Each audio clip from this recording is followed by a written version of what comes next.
Hello and welcome to today's episode of Talk on Things and Stuff, where we are hopefully wrapping up our Spring 2021 General Conference breakdown and review with none other than Radio Free Mormon. RFM, how are you doing today? Good morning, Jonathan Streeter. How are you doing? I'm hanging in there. I know we have a lot to cover, and I don't want to, dilute the air with too much banter, but it's been a couple of weeks since we did the last session, and I'm looking forward to some of today's comments. Well, great. I am too. Let's get into it. All right. So what do we got first up on our docket today? Well, we have a number of things. First off, though, I did want to point out that wonderful work you did when we talked about Elder Oaks and the talk he gave to the Law Society at BYU a number of years ago on their anniversary. And you made a list of Dallin H. Oaks rules on lying. Now, this was not my list. This was purely your creative content. But it struck some of our listeners so heavily that they took themselves. This is from a listener who made a postcard. No way. And sent it to me. Oh, nice. See? Remember that one? Oh, yeah.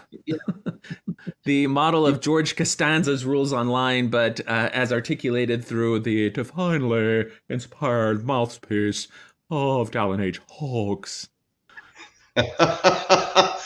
Okay, so having said that, now we don't get to jump into the Sunday afternoon session, although I can't believe we're here finally. Finally, the end is in sight. We can see the light at the end of the tunnel of General Conference, April 2021. But there is one other talk we have to talk about, which was the Sunday morning session, the final talk. Oh, that's right, yeah. President Nelson. We don't want to miss that because that's going to go down in history as the lazy learners talk. Oh, that's true. We definitely have to cover that. All right. We had gotten up to that point in the last episode, but it would be remiss of us. Indeed, we would be ungrateful if we did not consider the words of the living prophet of God on the face of the earth today, as given in the Easter morning session.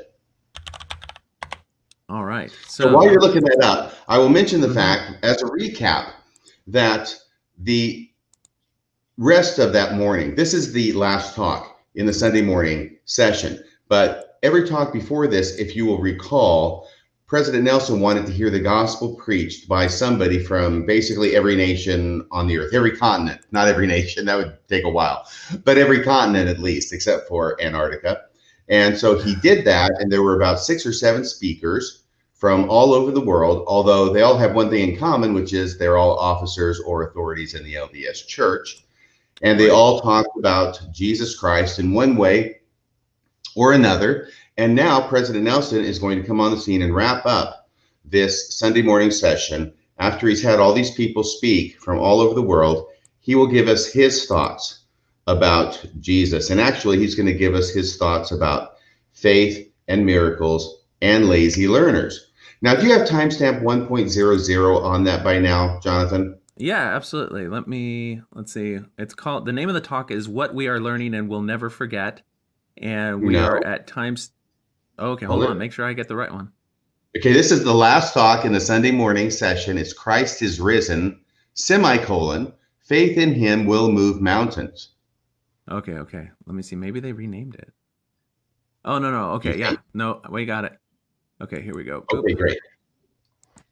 All right. And by the way, when President Nelson says faith in him will move mountains, he makes it clear later, he's not really talking about real mountains. He's just sort of talking about metaphorical mountains. Okay, so let's bring that onto our screen and go to timestamp 100. You are a phenomenon.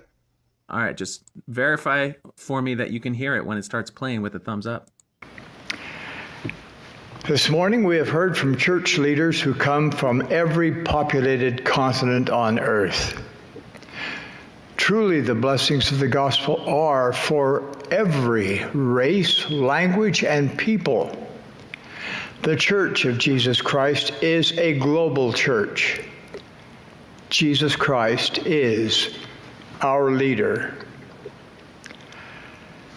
Thankfully, even a pandemic has not been able to slow the onward march of his truth. The gospel of Jesus Christ is exactly what is needed in this confused, contentious, and weary world. Okay, there we go. So there's the first soundbite. Hello? Okay. You're going to have to be a little quicker than that, Jonathan, if you're going to play with me. Are you there? I can't hear you now. I can hear President Nelson, but I can't hear you. Have you been smitten dumb like Corey Hoare? No, this is Sorry, funny. I muted my microphone so you wouldn't hear all my clicks. Oh, there we go. There we go. I was pulling up the notes from last time. All right. Sorry about that. That's my problem. We were actually experiencing a miracle of sorts here. We're not going to see one in General Conference, but I thought we might see one on Thinker of Thoughts. Yeah, the miracle is going to be if we don't have any technical glitches. That's the miracle. Okay, so there's a couple things I want to say about that, if we can all recall what it was that President Nelson said. Truly, the blessings of the gospel are for every race, language, and people. Now, that's problematic to me, only because we all know that prior to 1978, the blessings of the gospel were not for every race. There was a certain priesthood ban that was going on, respecting certain people who couldn't go to the temple, they couldn't get married in the temple, and the men could not get the priesthood. And of course, I'm speaking about those African Americans or African Africans. Anybody with that lineage was deemed to be, no, there's a ban there. So when he says the blessings of the gospel are for every race, what he's saying at the same time, unfortunately, is that since 1978, and apparently for some reason, for the prior 125 years, the blessings of the gospel were not for every race. Yeah. And they had a special way of making sense of that back in the time. They would say, well, the blessings of the gospel, the most important blessings, the blessings of salvation that you can get through baptism are accessible to every race. It's just the added responsibility and duties of the priesthood, that's not for every race. But it's just like the tribe of Aaron was the only one that could hold the priesthood. And so there's nothing wrong with that. That's in the Bible. You didn't have a problem with that, so we shouldn't have a problem with the race. And these are some of the defenses that were proffered when people said, well, wait a second, why are we preventing Black people from the full blessings of the gospel? Right. So I don't want to spend a whole lot of time on this, but yeah, that's what it always makes me think of. And it also makes me think of when he says that the blessings of the gospel are for every race, language, and people.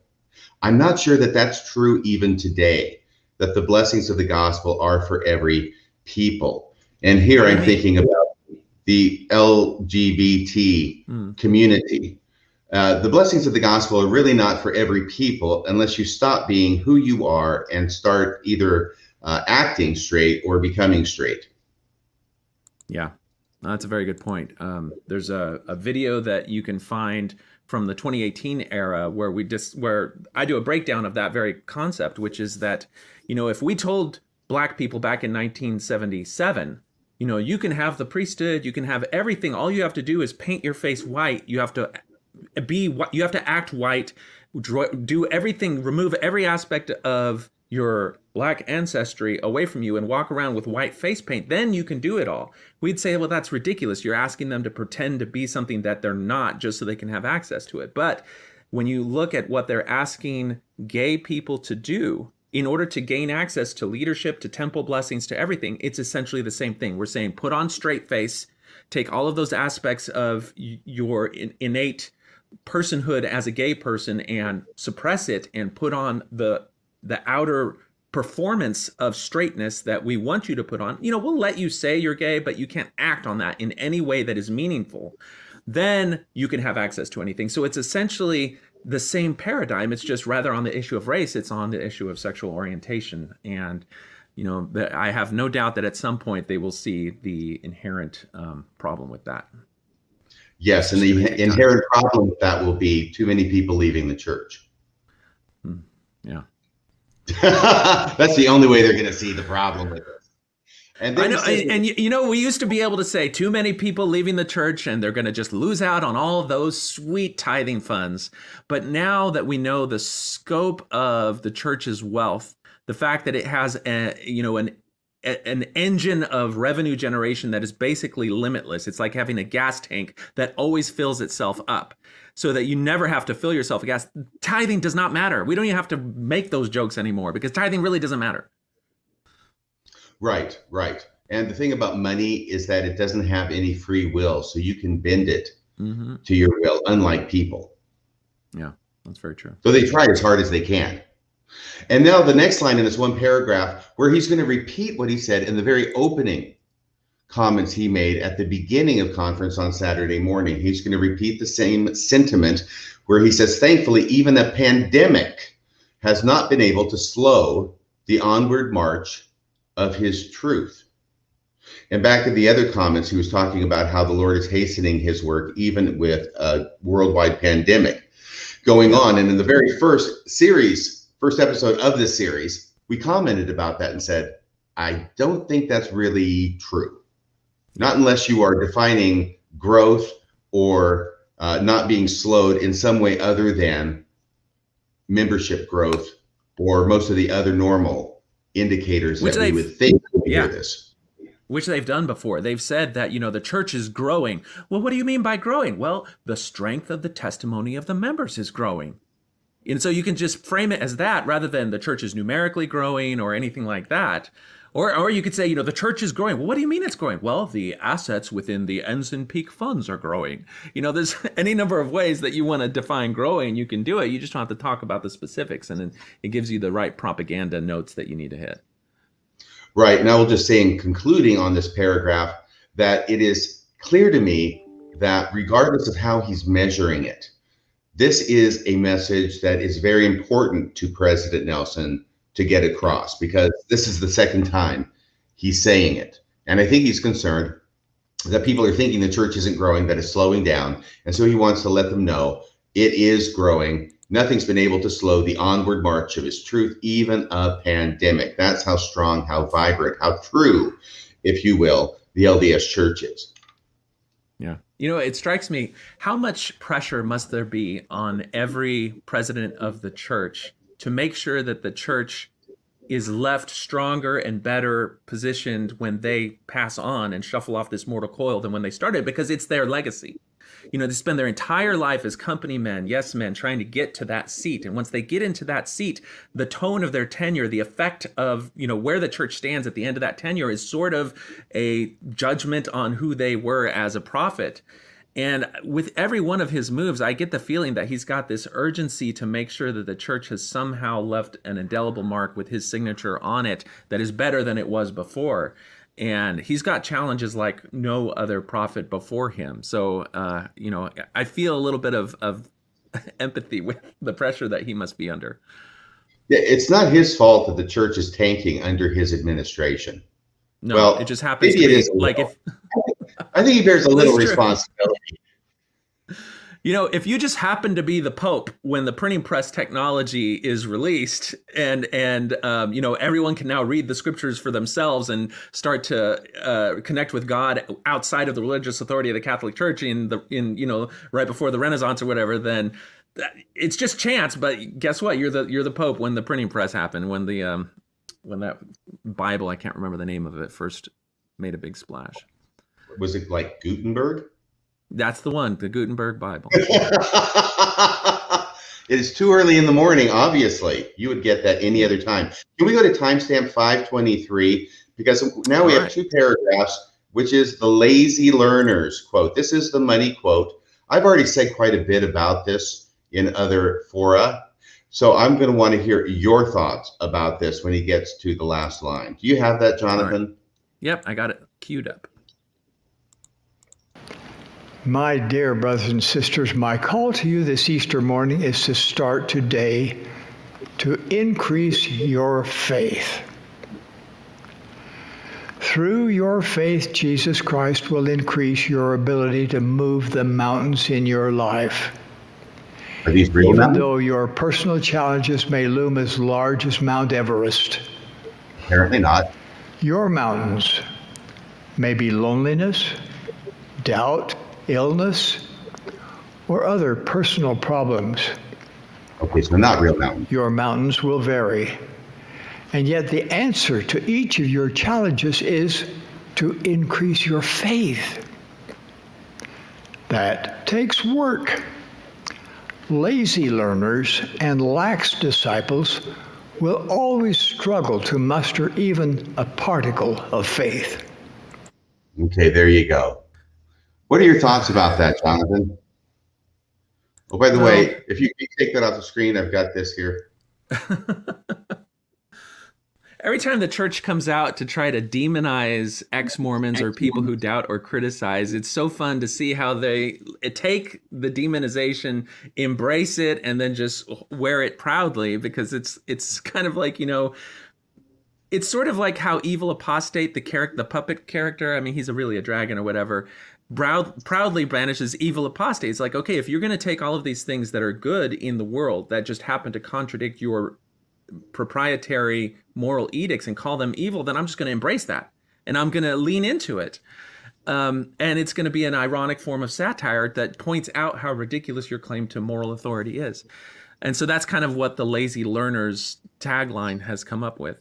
He starts out this particular part of the talk really drawing on something that's not even specific to Mormonism, this idea that you can have the faith to move mountains. And I don't know if when that stanza first entered the religious lexicon hundreds of years ago or thousands of years ago, whether that was intended to be metaphor or literal, because the ability of the human mind to use metaphor to teach lessons or to inspire people did not like suddenly pop into being in the modern age. Like that certainly, it's in Christ's parables, it's in classic literature and ancient literature. And so I don't have a problem with it always being metaphor, because I think people have drawn strength from metaphors like that inspire them. But we're here seeing a very significant and intentional transition from a literal interpretation to a metaphorical interpretation. And he's doing it by identifying that these mountains, and he's kind of giving us something to really hammer down on. When people are struggling with things, he's saying, okay, we can take this scripture about moving mountains, and we can say it's not about terraforming the earth. It's about overcoming the actual challenges that you have in your life that may loom as large as mountains. So I think from the perspective of a religious leader trying to inspire people to find meaning, to find resilience and strengthen themselves because of their grounding in faith, his messaging is spot on for that. He does a brilliant job in terms of giving a real personal connection to his audience on this. And so it's kind of the classic thing where they do a really good job of alluding to the things that many people find inspiration and strength in on a foundation of religious belief. But then he poisons it, and he makes it that it's not just about finding strength within yourself based on stories that give you meaning. It's now about you, in order to have access to that strength, in order to do that, you have to comply, you have to do the work. When he says that takes work, now this is all of the strength, all of the power that you can get from what he's alluding to in terms of faith moving mountains now is dangled as a carrot in front of you, but you have to now do what they say. And you could take that message and just keep it at that. It's a message of inspiration, but there's some requirements. But then he, at the very end, just turns it on its head and now uses it as an indictment of people who doubt or have a hard time practicing faith. Now, I watched the recent episode that you and Bill Rill did with Spencer Wright, and you spoke a little bit about what is faith and the nature of faith. And one of the points that you made was that the more detached something is from objective reality, from testable data, observable claims, the more you have to use faith in order to hold on to it, because you can't use logic or rationality. And the further it gets away from logic and rationality, the more faith you have to have. And so you made the point that every time that they talk about things that you have to use an increasing amount of faith to, those are things that are becoming harder and harder to believe. They're more detached from anything that has any verifiable or corroborative data. And so that's what's happening to the church, is that people are learning objective facts and reality. They're using their logical, rational mind, and they're finding it harder to believe, because once they do that, they realize how far away from observable, testable, rational data the claims of the church are. And so their inability to have faith is not a personal failing. It's not a weakness. It's born out of learning greater amounts of knowledge, developing sharper skills of analyzing knowledge and being able to distinguish things that are false from things that are true. And once they learn and gain and flex those muscles and strengthen them, it's harder to believe because you can no longer have faith, because faith in something that isn't true is more appropriately termed a delusion. And they're starting to realize that things that they had faith about were actually delusions. And they were delusions born of propaganda, whitewashing, psychological manipulation. And when you start to understand the nature of those things, it becomes harder to have faith. So he's taking that process now and he's demonizing it rather than understanding that it's the baseless foundation of the truth claims of the church. He's saying that it's the laziness of the people and the fact that they're not learning. What he means is you're not learning the right way. You're not coming to the right conclusions, and you're resting on your own personal judgment and rationality. And that's just lazy. You're supposed to do all of the mental gymnastics that it requires in order to maintain this system of belief. Because believe you me, it takes a lot of mental gymnastics. Just flip through the pages of the Fair Mormon website and you're going to see implausible rationalization and logical fallacy after logical fallacy that you have to have in order to keep this structure built up. And it takes a lot of mental effort. And so if you take people who aren't willing to do that mental gymnastics, label them as lazy and demonize them, it's going to, play into the mindset that you're trying to inculcate in the faithful, which is that we can now look down on and demonize the people who don't buy into it. But it's not going to bring people back into the fold. It's going to further alienate people. It's going to alienate people from their families because they're, with every person who doubts and leaves the church, there's now a fractured family if they have people who stay in the church. Because the people who stay in the church that still love and want to connect with their family who doubt and have left are being fed messages that you now have to see them as lazy, see them as less than because of talks like this. And so it doesn't bring people together. It does not speak out of love. It speaks out of condemnation and judgment. And that is the pattern that this man is establishing for members of the church to deal with their loved ones and friends who are, choosing to trust in their own conscience, in their own logic when they examine the claims of the church. So that's my spiel on that. Now, I know you've in several different forums talked about this, but make sure that I want to hear kind of after you've heard all the commentary on this, what is your kind of takeaway from this part of his talk? Well, I think that you're correct. And as I look at it and listen to you, when he says in the context of his talk, lazy learners and lax disciples will always struggle to muster even a particle of faith. A lazy learner is a person who doesn't study the things that they're supposed to study, that the church wants them to study. And a lax disciple is a person who doesn't do the things that the church wants them to do.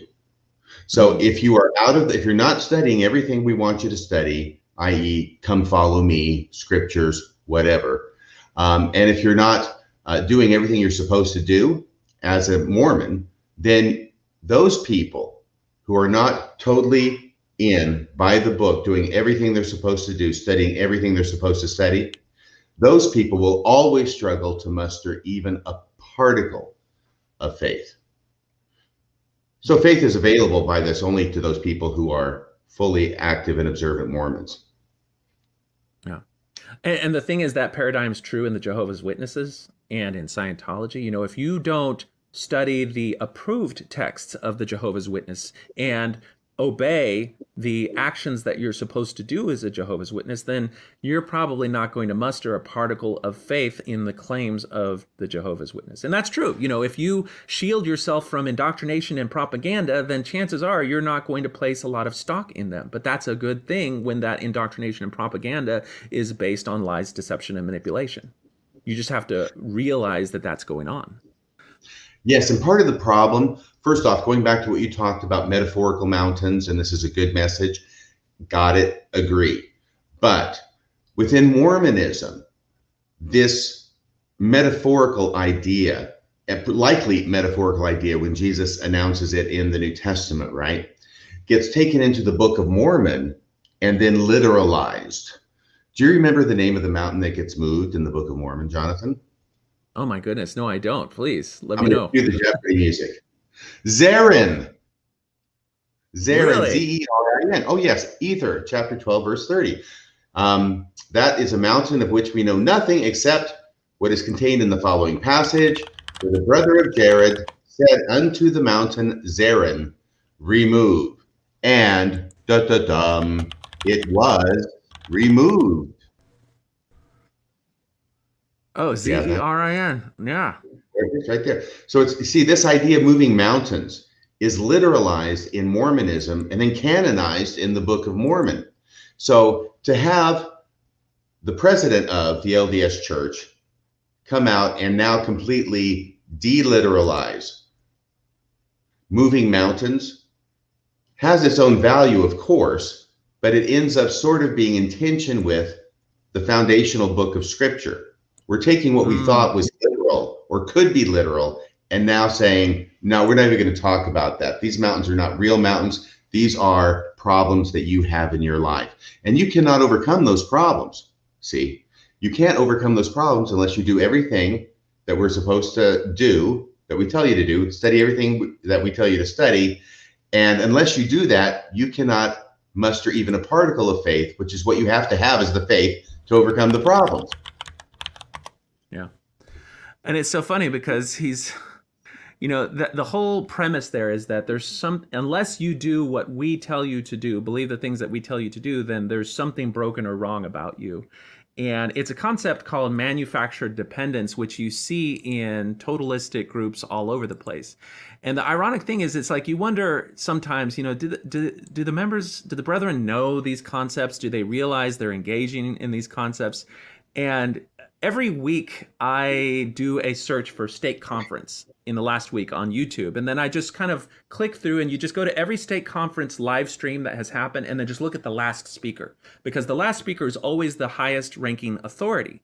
And so if you want to find out where the apostles have actually been, you can do that and you might stumble on an apostolic talk that is otherwise, you know, you're not going to have access to it. Well, I did that this last weekend, and Elder Gong, it turns out, talked in Meridian, Idaho, and he gave a talk and he alludes to this concept of manufactured dependence.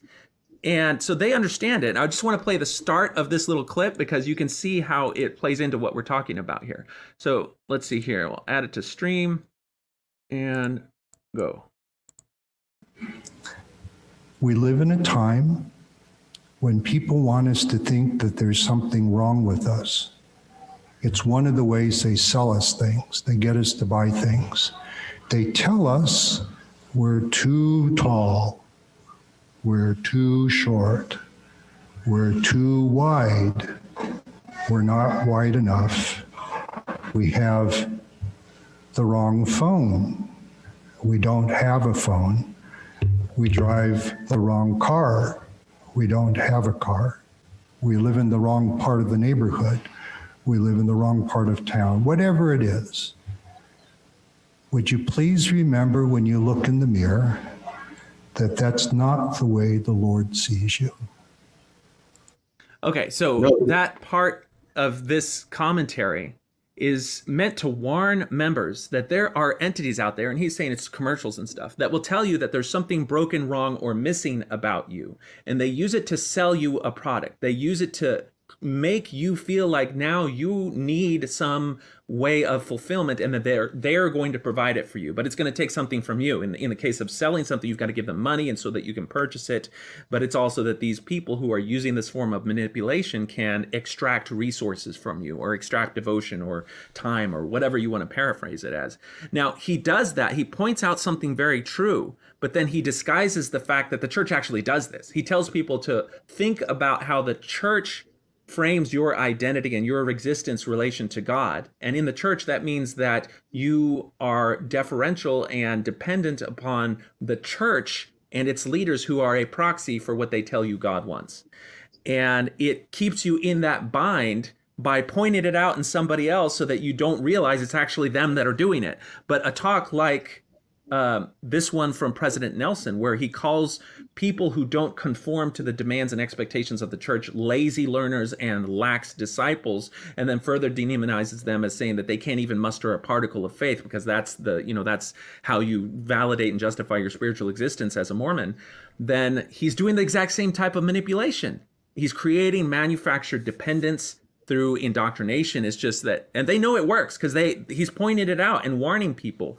But, that's a classic con man move, is you point out other con things because it instills a sense of trust in your target, because they're going to say, well, if he knows that this is bad and he's pointed out in other people to warn me, then he loves me and he's trying to protect me and I can trust him. And so it creates this aura of trust between the person who's warned you, but that makes you vulnerable to the very manipulation that he's pointing out. Anyway, that's my spiel on that.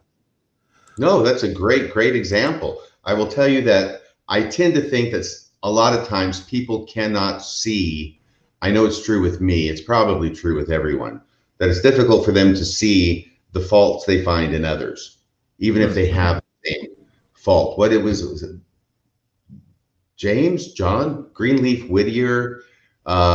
This is something my mom always used to quote to me, and I better remember it. Search thyself, for what troubleth thee in others may in thine own heart be. I remember it. Okay. It's kind of like the before you point out the mote in somebody's eye, check out the beam in your own eye. Yeah, it's just a human thing that frequently what pisses us off about other people is the things that we do ourselves. Yeah. For some reason. Anyway, yeah, I think that's great, because what he's saying, I think, effectively is God doesn't care how fat you are, how skinny you are, how tall you are, or how short you are. God just cares about if you're studying the things we tell you to study, and if you're doing the things we tell you to do. Yeah. That's all God cares about, really. Okay. I think that was a great clip you got there. I think that's fantastic. This idea you have. I'd never heard of this before, about going to YouTube and clicking state conferences and then going to the last speaker and finding out where the apostles and other GAs are going and what they're saying. Well, that's how you're going to find stuff. So every once in a while, you'll see like random general authority clips from like local stuff show up on the Thoughts on Things and Stuff YouTube channel. And it's usually through a process like that. Yeah, I'm sorry they didn't broadcast the Boise rescue, but maybe they had reasons for not doing that. I don't know. Maybe they didn't have the technology. Yeah, fortunately, we weren't addicted to Zoom back then. Okay, timestamp 7.40. We're going to learn a little bit more about moving mountains, metaphorical mountains. Yes. All right, let's hit it. Moving your mountains may require a miracle. Learn about miracles. Miracles come according to your faith in the Lord. Central to that faith is trusting His will and timetable. How and when He will bless you with the miraculous help you desire. Only your unbelief will keep God from blessing you with miracles to move the mountains in your life. There you go. So what was implicit before now becomes explicit, doesn't it, Jonathan? Yeah, absolutely. Only your unbelief will keep God from blessing you with miracles to move the mountains in your life, which means if you don't get the miracle to move that metaphorical mountain in your life, if your problem is not solved, if your need is not met, if your prayer is not answered, well, whose fault is it? It's yours. This is this is classic, crystalline, pure, unadulterated blame shifting. And I mean, you just think about it. If you want to understand what this paradigm is, something other than blame shifting, though it would have the same initials. Well, yeah. if as a Mormon you want to understand what we're talking about, just let's displace it from Mormonism. Let's go to Scientology. There's this idea in Scientology that all the negativity in your life, whether it's your depression, your anxiety, bad things that happen to you, they're the result of these forces, these thetans that are infesting your body, affecting your thought processes and everything. And by doing the Scientology things, going to audit sessions where you hold on to the cylinders and they ask you questions and you process and you do all of the Scientology stuff, well, those thetans are going to leave you, and you're going to find that negative aspect of your life and experience is going to go away. It's going to work. They're giving you healing by telling, explaining, and giving you the prescription. So you go and you do all of the things, and then you still have negative things happen in your life. You still have anxiety. You still have depression. Why is this not working? And then they tell you, well, only your unbelief or your failure to do the things that you're supposed to do is going to keep withholding you from all of the blessings of having these thetans removed from your life. And so it's really your fault. It's not, definitely not, that our whole paradigm of what's wrong with you and how to fix it is completely made up and bent on subjugating you to our religious authority. It's your fault. And so, Mormons looking at Scientology and be like, yeah, that's ridiculous. They're so manipulative and psychologically manipulative. I can't believe anyone would fall for that. But then you look at a talk like this and it's like, this is the same thing. This is just, it's using language and themes that you're more familiar with. It's using belief, God, blessings, rather than auditing and thetans and, clear and the things that are the terminology of Scientology. But the fact that this, before there's just kind of like, there's this question mark. Is it that, it's not God's will, or is it that you are just, you're not cutting it. You're not cutting the mustard. And in this case, it's like, no. The only thing, like, if it just doesn't put the word only in it, but he puts the only thing that's going to prevent you from these blessings is your unbelief. That is a form of just, very strict religious dogmatism that is not a healing message. It's not a message that acknowledges the difficulties and unpredictabilities of life. And it doesn't even draw upon the themes that other religious leaders use, where they say sometimes God, there's lessons to be learned in not having your blessings. Like there's this whole theme that you'll hear in wider Christian circles of thank God for unanswered prayers. And the theme of that is that sometimes the things that we want in the moment are not actually what's best for us in the long term. And you can trust a loving God and Heavenly Father to see that and to trust your strength to get through whatever's coming, because you're going to learn and build from that strength. He doesn't even allow for that paradigm here, because if you're not getting those blessings, it's your unbelief. And anyways, just that's the Mormonism that we have in the modern era. Right. It's drawing on the powers of heaven type thing. And for those of you, does everybody know what that is? That was a book that was very popular 40 years ago. Grant von Harrison, I think, wrote it. And the whole idea was, if you do everything you're supposed to do as a missionary, then God has to, must, will bless you with investigators, converts, baptisms, which is the currency in missions. But you know something, if we take this one paragraph, Jonathan, so if we do everything we're supposed to do, if we study everything we're supposed to study, if we are all in, if we do the work necessary to have this faith, to move those mountains, then does that mean the mountains will be moved? According to this paradigm, yes, if you do everything, and if the mountains aren't moved, if these metaphorical mountains aren't moved, it's nobody's fault but your own. Yeah, I know, but look at what he says right before it. Miracles come according to your faith in the Lord. Central to that faith, Jonathan, is trusting his will and timetable. Oh, okay, I got you. Okay, the timetable element. There's always the fail-safe, the escape pod. The loophole. How and when he will bless you with the miraculous help you desire. So if you're doing everything you want to do, you're supposed to do, you will get these blessings. Absolutely. Those mountains will be moved. It just may not be now or tomorrow, right, or maybe even until after you die, but they will be moved. Well, maybe this serves as somewhat of a salvage of his message, so that people who, you and I have probably encountered people who they are so devoted and so trusting of these men that they will put every other priority on the back burner and hunker down and do every religious demand and expectation of them. And they will devote their lives completely and absolutely. They'll sacrifice any other priority that they or their family has to try to achieve these things. In many cases, if you get someone who has this form of religious scrupulosity and they also have really serious trials, a disabled loved one or financial issues or everything, so they're already hurting. And now they hurt themselves even more to try to find this measure of healing, and it doesn't come. Well, then he can say, well, it's not the Lord's timetable that it come right now. But right. You're never allowed to say, well, wait a second, this whole paradigm that you're telling me is the God's reality isn't actually rooted in any authority, legitimate authority for you to proclaim those things. And so it's all just a system to get people to further rely and depend on and be subordinate to the leaders. It is important to make the system unfalsifiable. Exactly. Yeah. And how many times have you heard somebody go up in church, usually in fast and testimony meeting, but in other venues, and say, God always answers my prayers, even when the answer is no. Is no. Yeah. How many times have you heard that? Have you ever heard that? Is it just me? Oh, yeah, absolutely.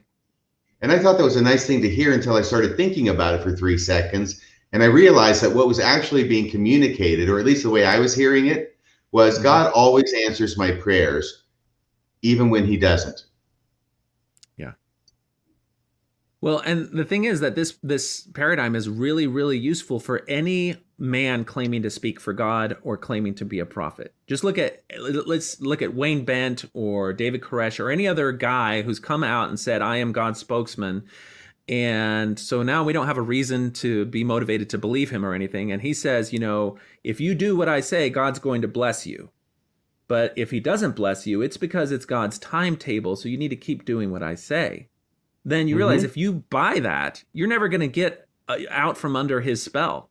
And you're going to just put yourself in his, enclave of manipulated people, and you're never going to have the tools that you need to get out of it. You have to realize if there are no tools that you're allowed to apply to your current, religious paradigm, that if you applied it to any other paradigm, it would totally impeach them. You just have to realize there's something wrong with the paradigm that you're in. You have to be able to use the strength of falsifiability to validate whether religious claims are true.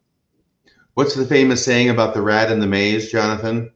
A rat in the maze is free to go wherever he wants, as long as he stays in the maze. In the maze, exactly. Now, can we go to timestamp 8.41? It's just a little bit further on. He's going to talk about second, because he's giving a list of different things to do to increase your faith. And this is the second one in his list. So when he starts with second, that's why he's starting with that word. And here's where he's going to talk about choosing to believe in Christ and why it is you should do it and why it is you shouldn't do it. This is another one of those money quotes. Second, choose to believe in Jesus Christ. If you have doubts about God the Father and his beloved Son, or the validity of the restoration, or the veracity of Joseph Smith's divine calling as a prophet, choose to believe and stay faithful. Got really stern there. Take your questions to the Lord and to other faithful sources.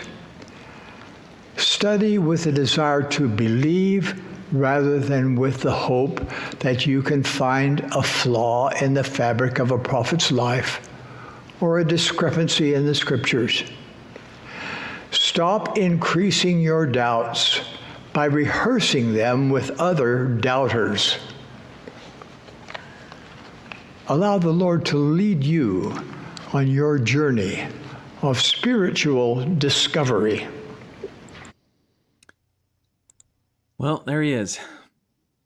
There he is. So this was another money quote. There's so many things to say, and I don't want to belabor the points. I will comment first off that not only, he's gone now from telling us what to study to telling us how to study.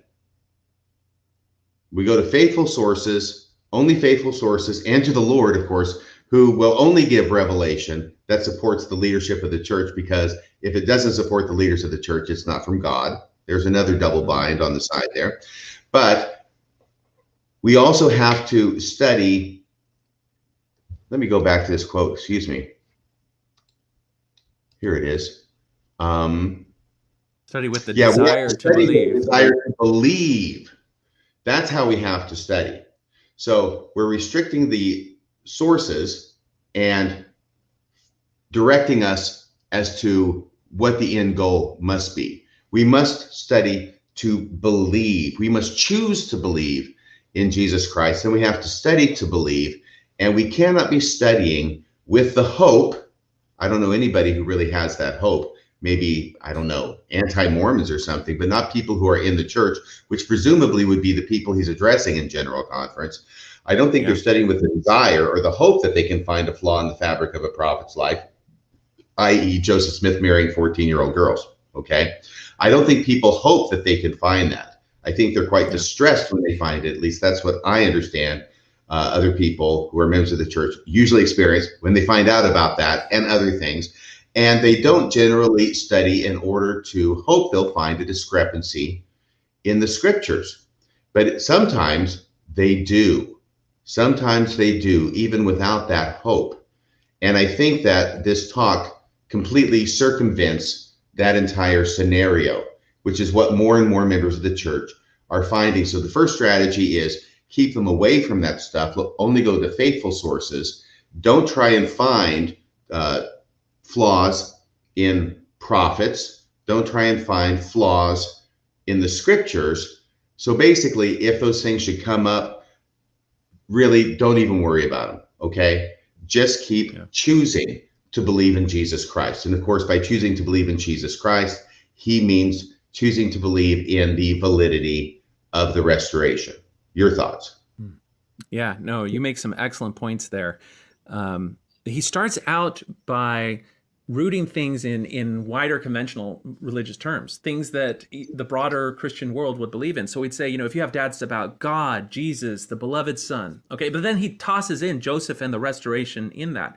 So now people who find themselves trapped in a high demand, totalistic form of Mormonism are told that this is the way that all other churches are, and this is the religious paradigm that exists everywhere else. And so if you're going to give up Joseph Smith, you have to give up God and Jesus Christ and everybody else. You just throw it all out, and you don't want to do that. So you choose to believe, because if you impeach Joseph Smith, then you're impeaching God and Christ as well.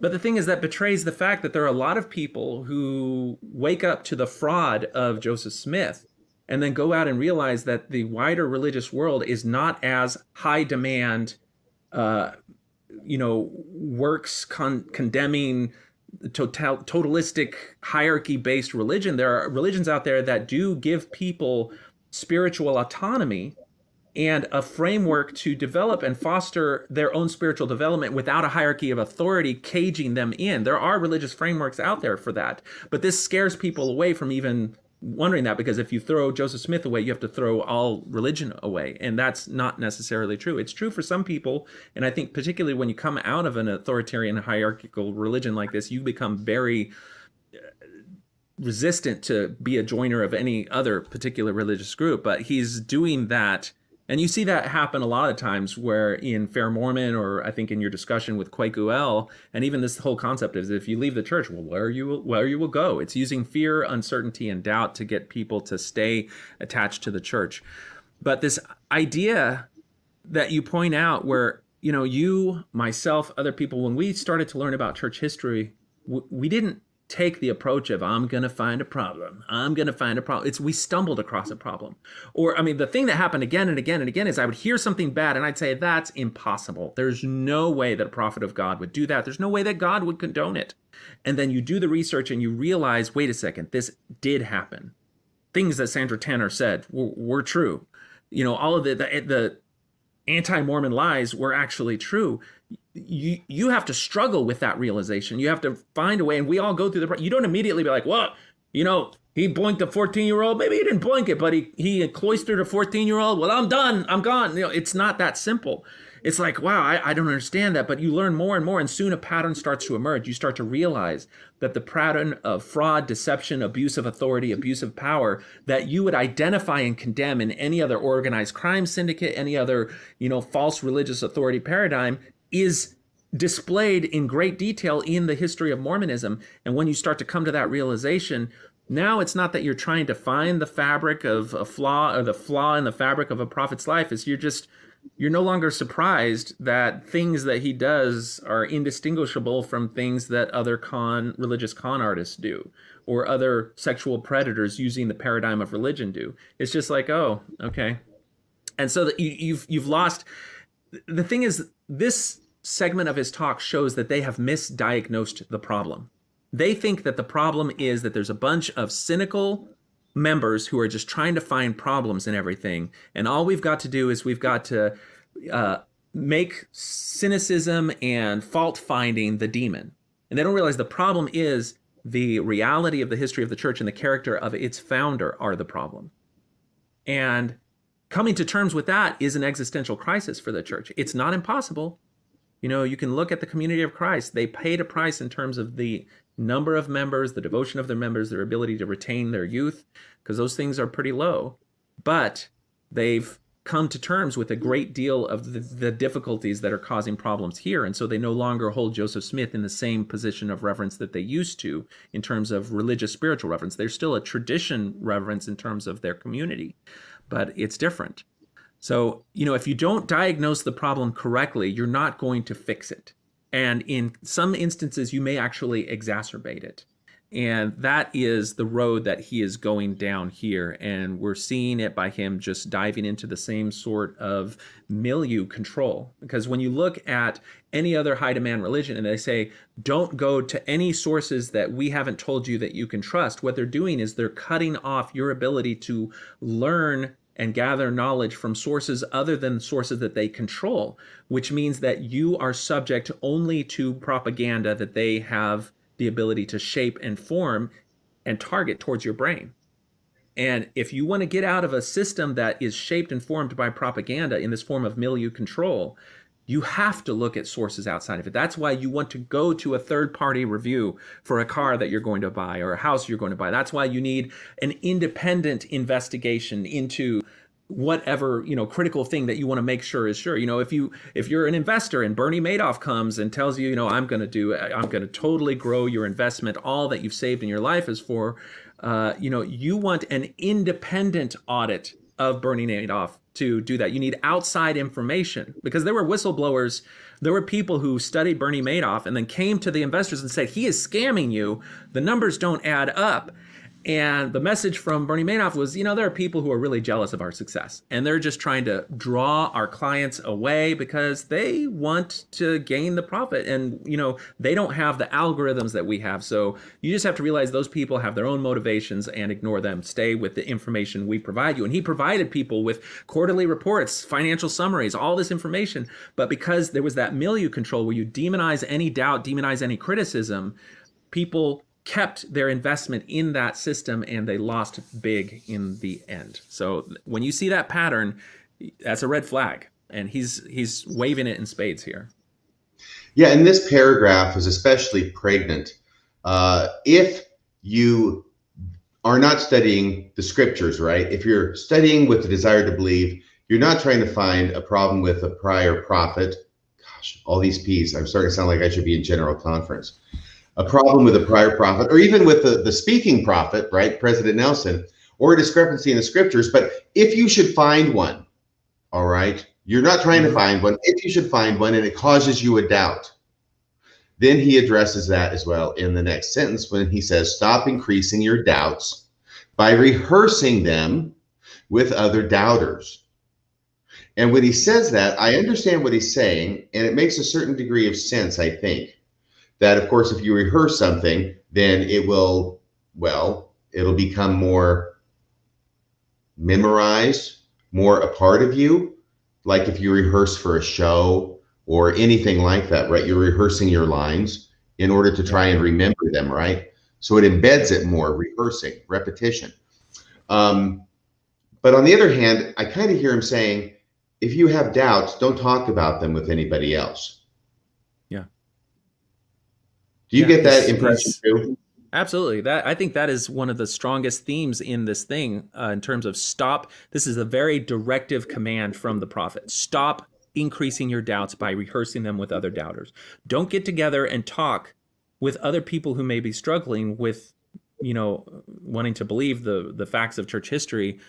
The idea, though, that it's the rehearsal of those things that cause people to doubt rather than the reality of what those things depict and the conclusions that you draw from them.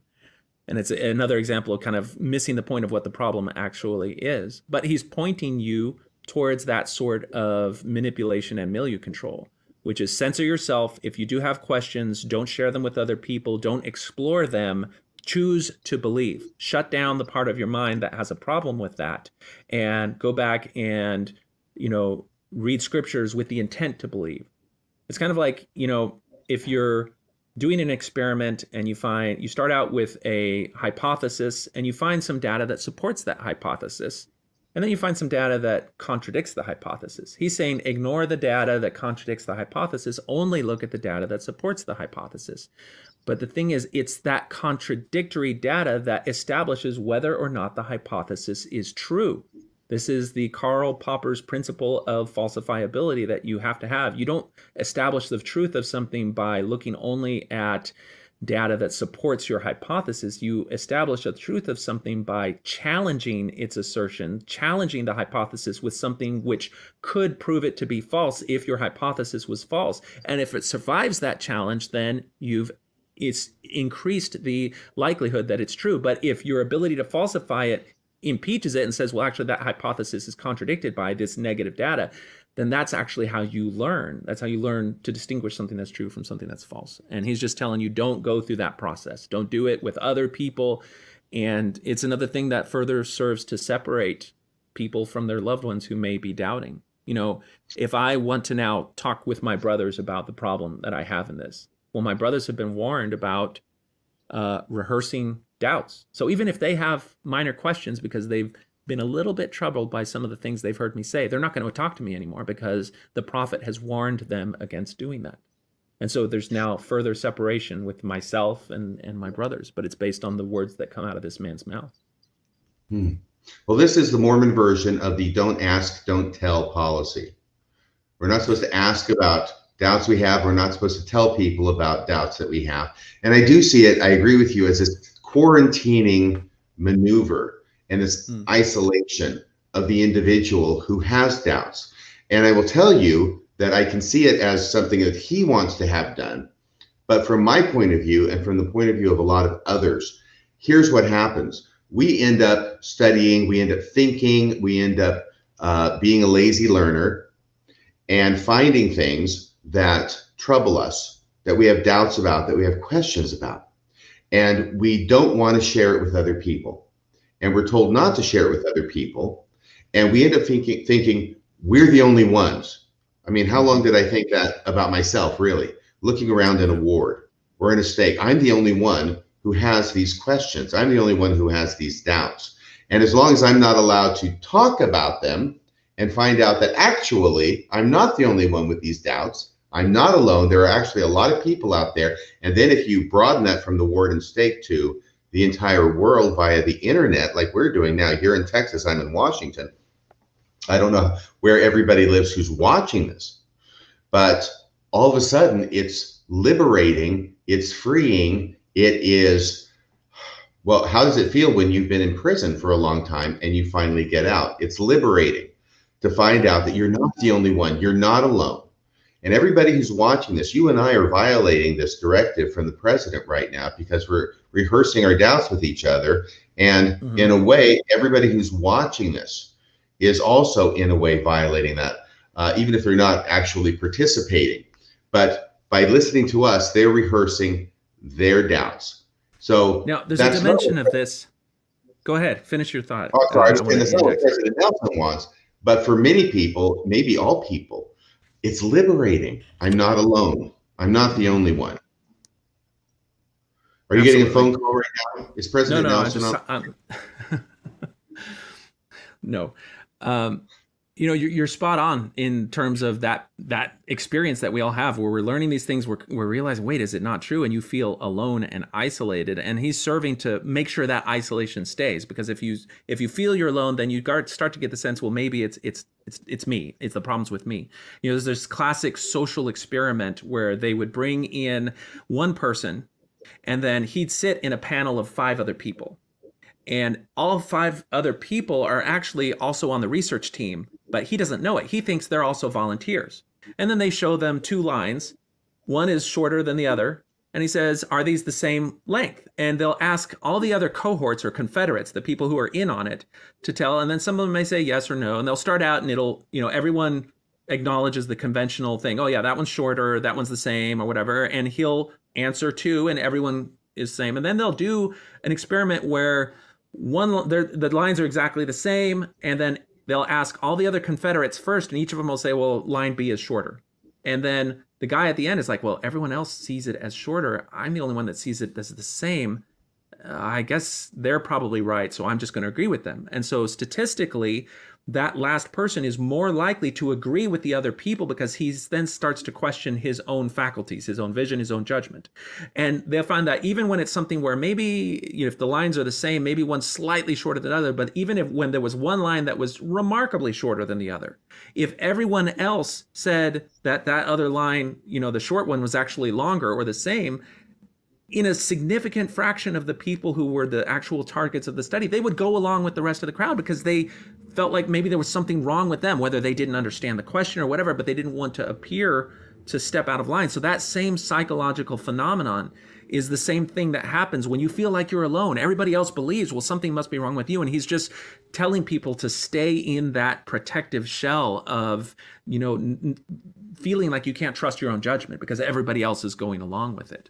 You know, there's this idea that courage is contagious, and that is said frequently in the political realm. Courage to stand up and to speak truth to power or to say something that contradicts a dominant narrative can be contagious because it allows other people to see that they're not alone, other people to see that there's a pattern of standing up to, you know, authority that is illegitimate and abusive, and it gives them the strength to do it too. And I think the more people are given the ability to voice their doubts, to voice their concerns, the more we're going to see it. You know, if you want to talk about a stone that is rolling down a hill and gathering momentum, you know, there's a paradigm for that. But there's an aspect to this that I do want to talk about and get your thoughts on. And that is that you and I are talking about criticism of the leaders, criticism of the church from a perspective that sees their authority as illegitimate from the beginning. There are people that he could be targeting who are discussing their doubts about current church leaders, current manifestation of the church, who are saying, you know, Denver Snuffer has some really good points. And when you look at the scripture of the church, the things that the leaders are doing right now totally defy this. So now we've got doubt, criticism, cynicism about the current leaders of the church.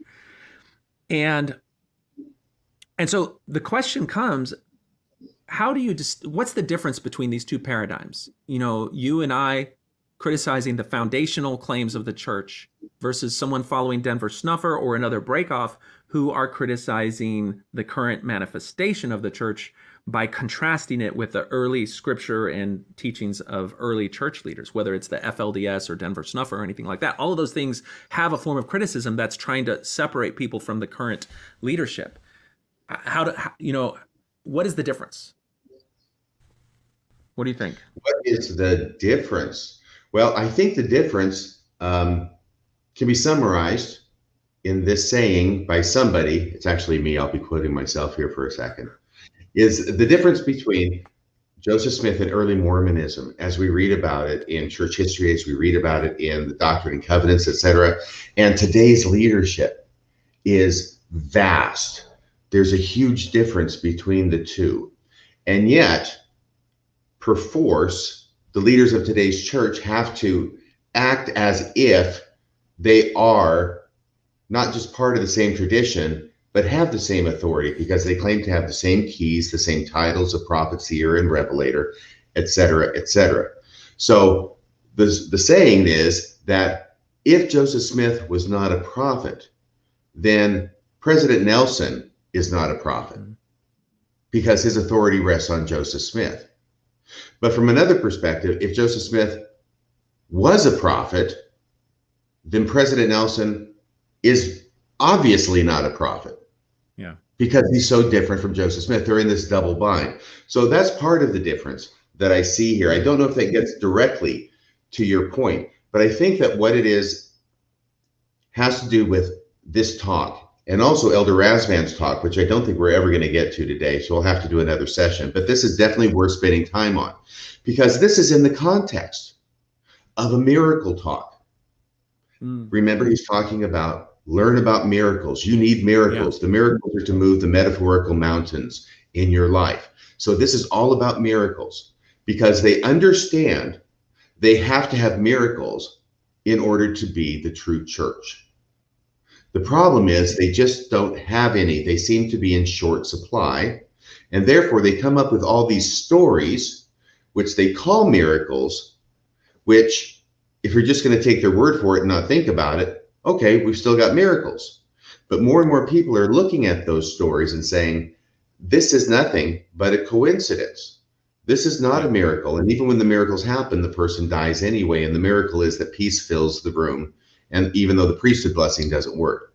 And I think that there are two different groups of people. There's people like you and me who probably look at that as a situation where, because we're looking at the foundation of the church is problematic, and probably the miracle stories there didn't happen because there's really no miracle story that you can find in early church history, except that upon closer examination, it starts falling apart and it starts not being as strong as it appears to be. But then there's other people, and I know some people, and I'm related to some people who look at Joseph Smith and the early Mormonism, believe that that's true, see that today is in apostasy because they don't have the signs, they don't have the miracles, and are therefore looking for somebody to come and restore the church the way it was in Joseph Smith's day. Well, it's not President Nelson. He talks the talk, but he doesn't walk the walk. That's the problem with the modern leaders. And so enter from stage right, Denver Snuffer, who claims to have these same kind of miracles, these same kind of visionary experiences, these same kind of translation experiences, and giving us new scripture experiences. And he's a restorationist movement of the restoration. And so that becomes very appealing to people who do believe in the miracles that happened early on and don't see them today. I've talked a lot. Have I gotten anywhere near close to addressing your question? I think you targeted in on the exact same thing. And what I want to point out is that President Nelson gives us the key to how to understand this thing. And he does it with one line. I'm going to replay it. It's the last line of that clip. And it points to exactly what you're talking about. So let's take a look here. Allow the Lord to lead you on your journey of spiritual discovery. So allow the Lord to lead you on your journey of spiritual discovery. And what he's saying, when the prophet of the Mormon church says, allow the Lord to lead you, what he's saying is, allow me as the mouthpiece of God to tell you where it's safe to learn things, to show you what conclusions are safe to draw. And if you have any conclusions that are apart from what I'm telling you, you should conclude, then you're stepping outside of the leadership of the Lord, i.e. the leadership of me. So now let's go to the Denver Snuffer followers.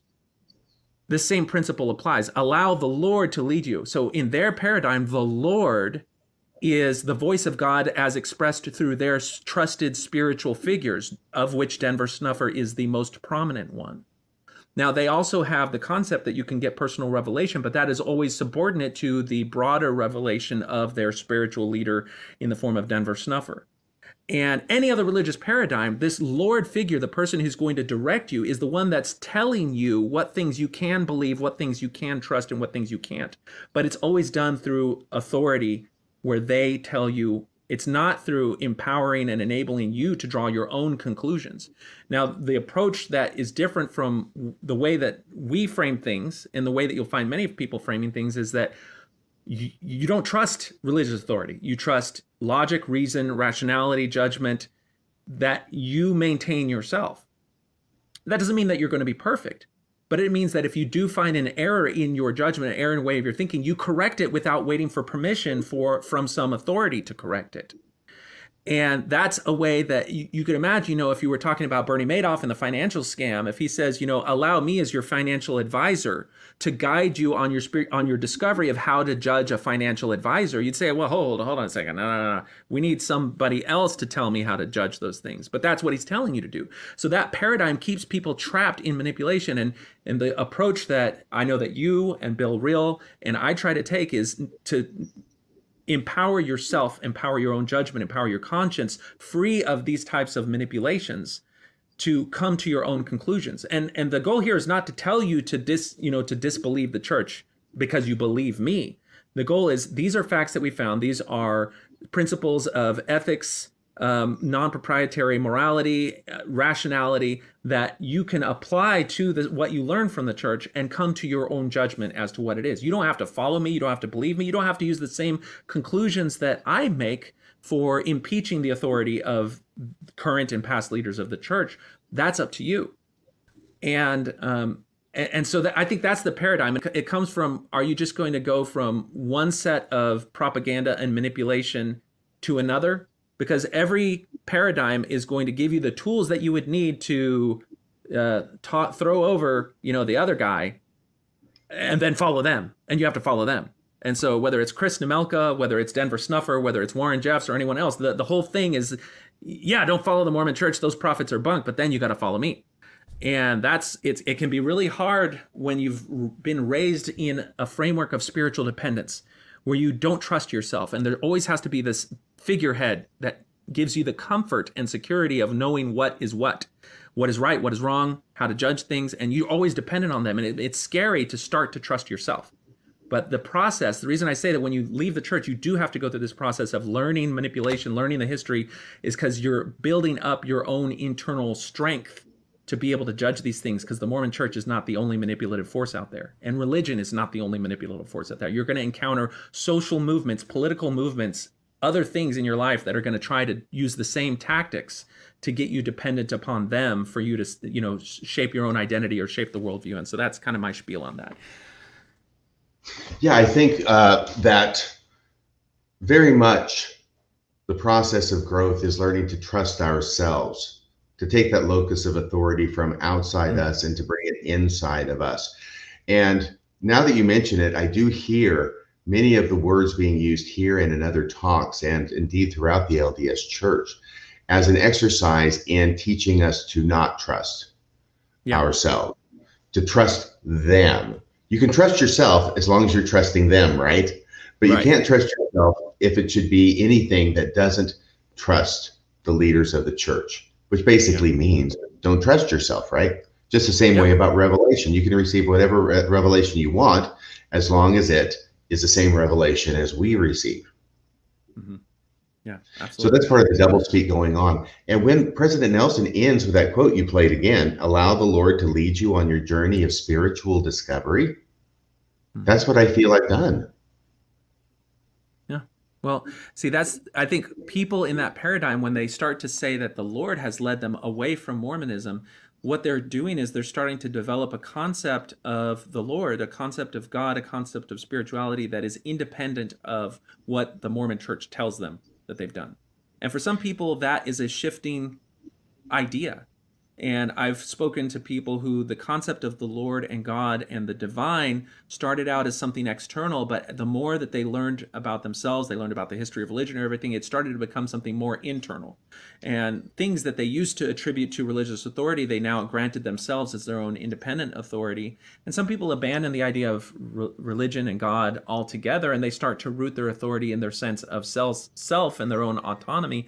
And there's something that is healing about doing that, whether or not you're in, I think you have to do that to some extent, because when you do, if you stay religious and you go to some other religious paradigm, you need that sense of self, that strength of your inner autonomy, so that when you encounter other types of manipulation and deception, you can protect yourself from them, because they're definitely out there.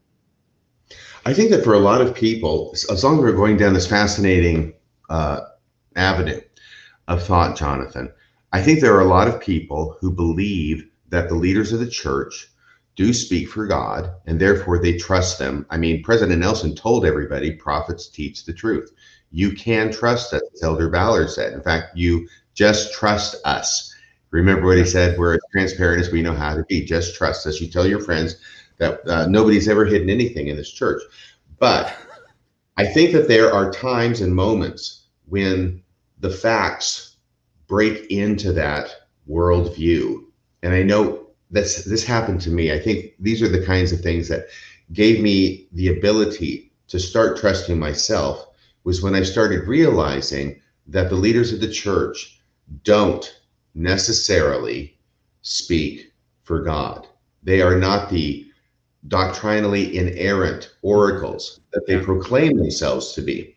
And whether it's blacks in the priesthood and the reversal of that in 1978 and studying what Brigham Young said about it versus what Spencer Kimball said about it, then you start going, wait a second, here's a problem. But even more dramatically and even more recent is the 2015 policy of exclusion, which President Nelson, who was not president at the time, except of the Quorum of the 12, I guess, in January of 2016, proclaimed to be revelation. And he didn't just say it was a revelation. He described the entire proceeding where everybody was present. They saw the Spirit move upon President Monson. It was their privilege to confirm the voice and the will of the Lord. And then 3.5 years later, it's reversed. And once again, it's being proclaimed to be revelation. So revelation for the imposition of this abominable policy of exclusion. And yes, I did say abominable. And then 3.5 years later, they reverse it. And they also do it by revelation. And that was jarring for a lot of people. And I don't know if I was past being jarred at that point, but it was somewhat unusual because the priesthood ban took 125 years plus maybe 3. It took 125 years or so for that to get reversed. And that's a long time, and people live and die in that time. There is no cultural memory of what it was like before. You just have to read it in the history books. But when you look at 3.5 years and you're there and it causes this huge hubbub and people are resigning in mass at Temple Square over this policy in 2015, the 3.5 years they reverse it and it's both by revelation, and people start thinking, I am really, really wondering now if you guys speak for God in this, because did you guys change your mind, or did God change his mind in 3.5 years? Did God really not know what he was doing to such an extent that he revealed this policy to you only to have to reverse it 3.5 years later? And once you have the door cracked open that much, that's Pandora's box. Yeah. If you conclude that on one of these occasions, either 2015 or 3.5 years later in 2019, I think it was, on one of those occasions, they're not speaking for God, right? Okay. If on one of those occasions, maybe both, if on one of those occasions they're not speaking for God, which seems to be almost inevitable as a conclusion, then when else are they not speaking for God? And if there are times when they don't speak for God, then maybe trusting them that everything they say comes from God is not the best course. And maybe I need to start listening to what the Holy Ghost tells me, in addition to, and even when it's at variance with, what the leaders of the church are saying. Yeah. And then comes the realization that what you were told was the Holy Ghost was your conscience and the sense of cognitive dissonance. And so when you encounter things that resonate with your own sense of goodness, reciprocity, and justice, I know, and justice, then you're going to feel some emotional resonance with that, and that's going to be good. And when things don't, they don't mesh up, then you're not going to feel that, and it's a different way to frame that experience. But I thought that you and Stephen Wright or Spencer Wright did a brilliant job of explaining the difference between an experience that you might have and then objective data, or what you attribute to that. There was a distinction that I'll refer people to that conversation on your last episode of Mormonism Live. Okay, well, do we want to move to timestamp 1158? Yes, I was just checking. It is John Greenleaf Whittier. Wanted to make sure about that for my mom's sake. Not that I wasn't paying absolute attention to what you were saying, By the way, it's going to be a miracle if we get done with this one talk in 2 hours. Yeah, but you got to spend the time on the big guns, you know. You do, and we'll have to have another episode on the last session, because we're not going to get there. I can go back. I could change the title. I can change the logo. We'll retrofit it to make it work. You're going to change the logo. Well, the thumbnail. Okay, got it. It says final session. All right. So should we continue? Timestamp 11:58. Yes. Now, this is going to be a long story. It's not that long, but it's a story, and this is a story about faith to stop the rain, right, when he's traveling to the South Pacific to visit the saints, back when he could do that. So there's faith that some of the saints have to stop the rain, but then there's other saints who don't have the faith to stop the rain. But their faith is greater than the faith of those who stop the rain. And it's so appropriate that this comes right after he said, learn about miracles. And now I'm going to teach you about miracles. Yes. And once again, as you're listening to this, think about this with the backdrop, because I continue to believe that even with his talk in the Saturday evening session, the last one, by the way, in history, apparently, where I had said before that I feel like he's trying to work out in his mind why it is that God did not answer the prayers of the saints to turn back the pandemic. Mm-hmm. I think he's continuing to work that out here. He's not going to say that's what he's doing, but I think that's what he's trying to resolve in his own mind. I mean, he's not an idiot. He's a smart man. He's a very intelligent man, and he's left with this whole situation of egg on his face, where he publicly asked the entire church and the world to pray and fast to turn the pandemic away, and it doesn't work. And so he does it again, and there's a second day of fasting and prayer, and everything just gets worse. He's got to try and deal with that and resolve it somehow in his mind. And that kind of experience can lead a person on to greater spiritual growth, I think, or it can retrench them in their old ways by finding some rhetorical way of rationalizing it that doesn't lead them to greater growth, but further embeds them where they are. And I think that's what he ends up doing. All right, let's hit it. Do not minimize the faith you already have. It takes faith to join the church and remain faithful. It takes faith to follow prophets rather than pundits and popular opinion. It takes faith to serve a mission during a pandemic. It takes faith to live a chaste life when the world shouts that God's law of chastity is now outmoded. It takes faith to teach the gospel to children in a secular world. It takes faith to plead for the life of a loved one, and even more faith to accept a disappointing answer. Okay, can you stop right there for a second, Jonathan? Yeah. This is key, because now he's going to be taking his cue from Elder Bednar's famous talk in 2013. And that wasn't in General Conference, but a lower general authority repeated in General Conference. He's going to key off that idea now without giving credit, where credit is due, if credit it be. But where he says it takes faith to plead for the life of a loved one, and even more faith to accept a disappointing answer. So here he's saying the exact same thing as Elder Bednar, which is that it takes faith to be healed, but it takes greater faith to not be healed. Remember his question. Yep. Do you have the faith not to be healed? And now this is what he's applying it to. Now I'm doing some mind reading here, okay? And I apologize. This is speculation on my part. I readily acknowledge it as such. But I think that he's trying to figure out, it took faith for us to plead to God to turn back the pandemic, but he didn't do it. Well, God is still God. He still has the power to do it. Those things are not going to change in the paradigm, although they could. But he's not going to go there, of course. So instead, it's not the faith of the saints. It's the fact that it takes greater faith to accept the disappointing answer that God is not going to turn back the pandemic. And now he's going to relate it to this experience he had with his wife, Wendy, visiting the Southern Pacific.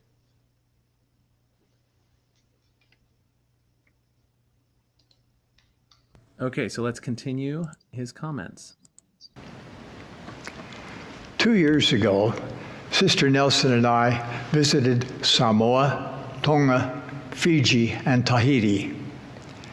Each of those island nations had experienced heavy rains for days. Members had fasted and prayed that their outdoor meetings would be protected from the rain. In Samoa, Fiji, and Tahiti, just as the meetings began, the rain stopped. But in Tonga, the rain did not stop. Yet, 13,000 faithful saints came hours early to get a seat, waited patiently through a steady downpour, and then sat through a very wet 2-hour meeting. We saw vibrant faith at work in among each of those islanders. Faith sufficient to stop the rain and faith to persevere when the rain did not stop. Can you stop it there? No. By the way, I'm not seeing his face while we're listening to it. That won't matter on my podcast because mine's audio only, but I think the people who are watching would like to see President Nelson. No, so here we get to this fascinating idea, right? Which is he goes to the South Pacific, there are huge storms, and members of the church on 3 of the islands, they prayed just as the meetings began, and the rain stopped. It's a miracle. They had faith. But in Tonga, the rain did not stop. Presumably, the Tongan saints are praying just like the saints in the other islands, right?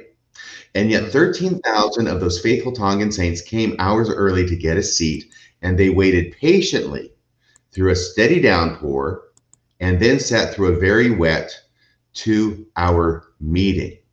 So what to make of that? Here we've got prayers that are answered and prayers that are not answered. Okay, if we look at it just objectively, prayer, we could look at it as a coincidence too. And frankly, I think the fact that some got answered and some don't kind of speak to the coincidental nature of it. Yeah. But we could look at it. Some had their prayers answered and some did not.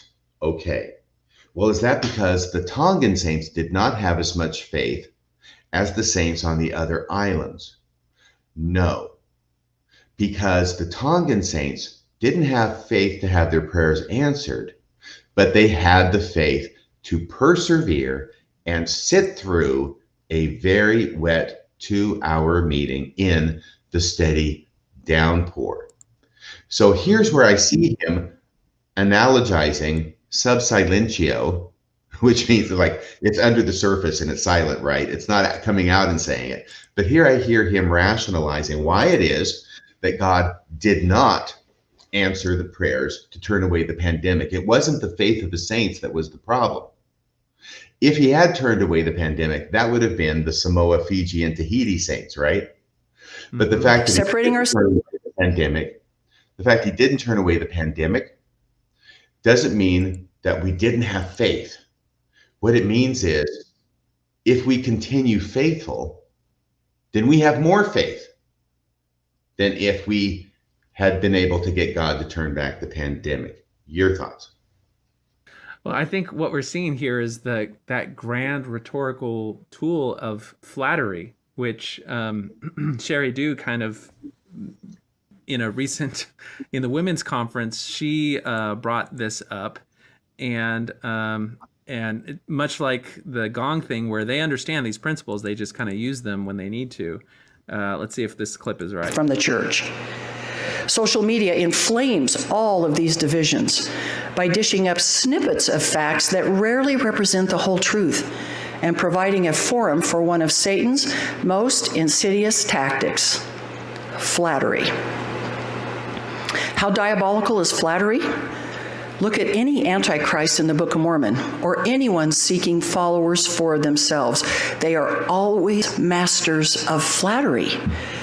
Sherem is a classic example. Quote, "He had a perfect knowledge of the language of the people, wherefore he could use much flattery and much power of speech according to the power of the devil." Close quote. Flattery is telling people what they want to hear, and it is designed for just one purpose: to get followers for yourself. So what he's doing in the mode of flattery here is he's telling the people who prayed and the rain stopped that the strength of their faith stopped the rain.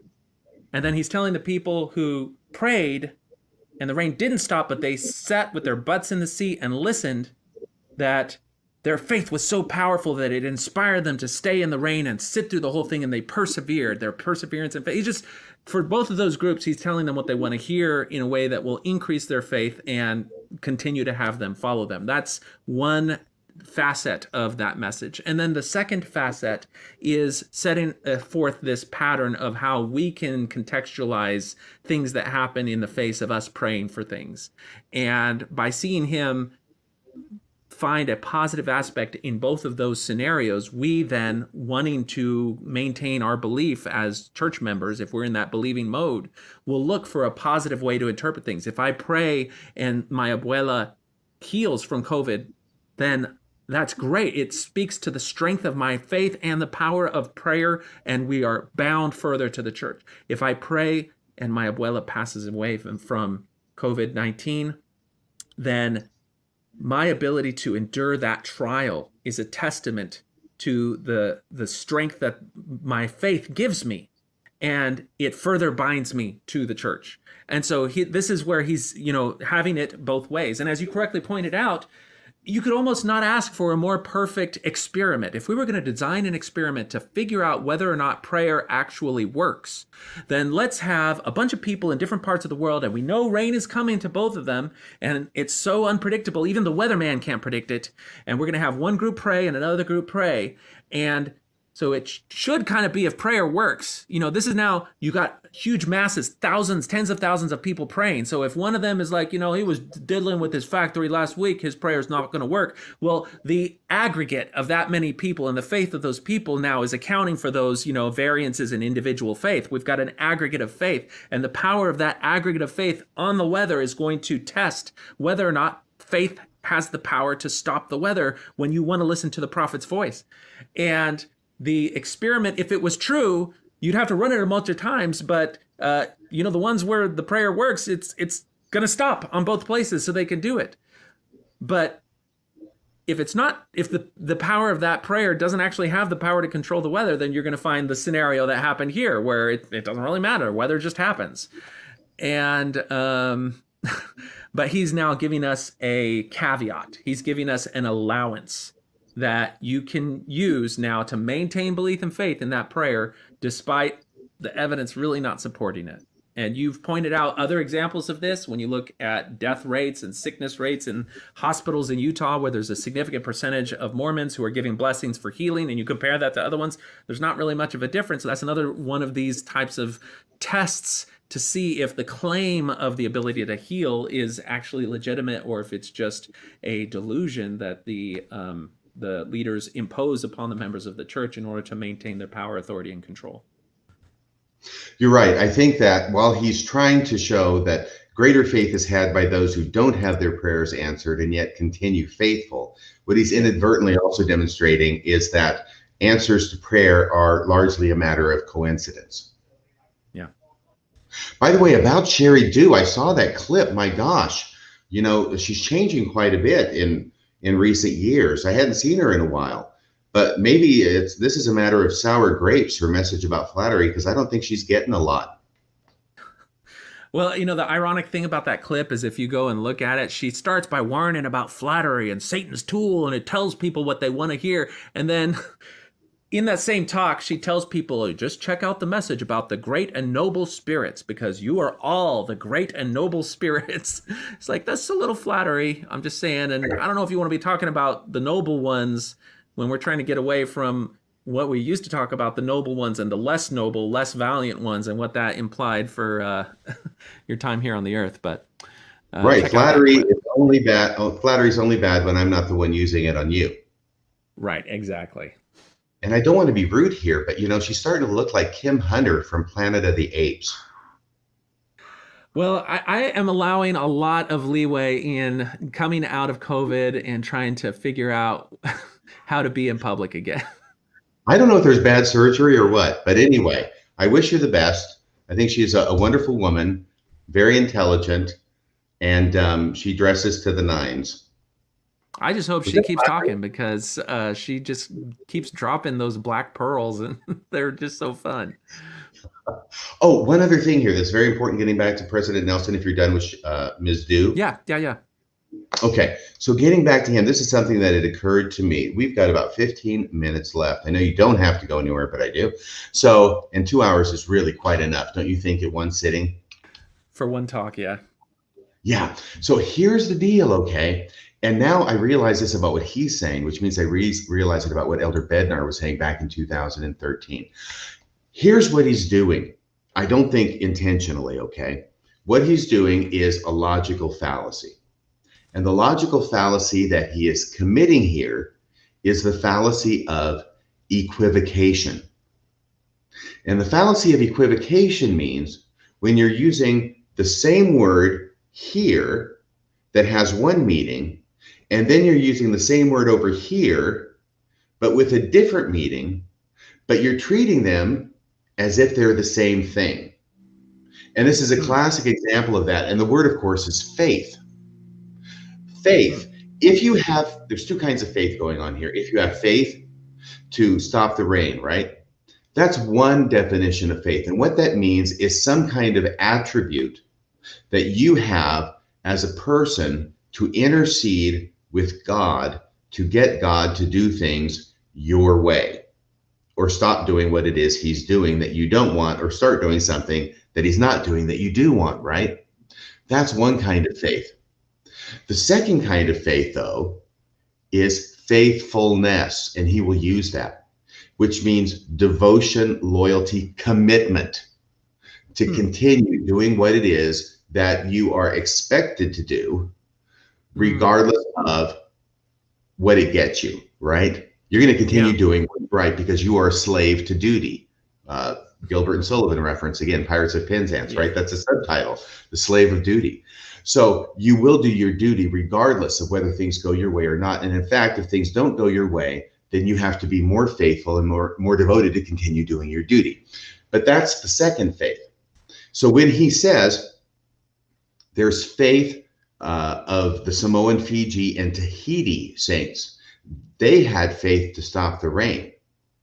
But the other saints in Tonga, who did not have the faith to stop the rain, but yet continued faithful, and they went to that meeting and they sat through the meeting 2 hours in a driving storm, they had greater faith than the others.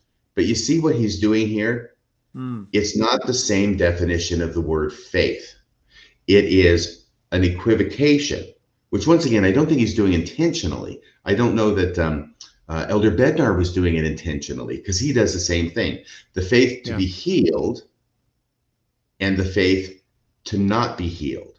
Because when he says the faith to not be healed, as he defines it in his talk, he means the faith to continue obedient and devoted to the church in spite of the fact that your prayer was not answered, in spite of the fact that you didn't have the faith to get God to do what it is that you wanted him to do.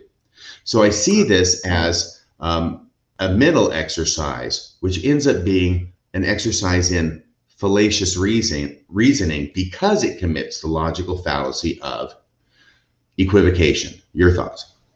Oh, I think that's a brilliant breakdown of it. I hadn't really thought of how they're using those two concepts. It's like the difference between faith as we understand it in the religious terms of believing in something that you have no evidence of, but is true in terms of what they think. And then faith in terms of like, well, my wife is faithful to me or something like that. You know, it's a very different concept, but he's kind of attributing he's using the word to play a little bit of a linguistic game to show that each of those things are examples of faith.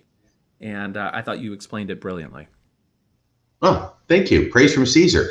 So now we can get to his last comment. This isn't the last paragraph. It's toward the end. It's the last paragraph that we are going to play. And it actually picks up right where we stopped. Okay, let's take a look.